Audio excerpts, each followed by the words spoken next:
use Yelp Waitlist to join a restaurant waitlist. Hi everyone, I'm here to assist you today. Without any delay, let's jump right in. First, open Yelp on your device. At the top in the search bar, search for your location and the restaurant.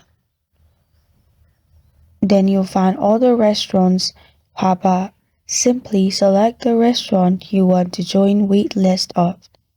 After you've clicked on the restaurant, if you scroll down in here, if it's available, you will find waitlist options somewhere here in the restaurant's website. You can simply click on waitlist in here and join the waitlist of the restaurant from the Yelp easily. And this is how to use Yelp Waitlist to join our restaurant waitlist. Thank you for joining me today. If this video helps you out, please leave a like and subscribe for more. Got a question or want to suggest a topic? Comment below. Thank you for watching.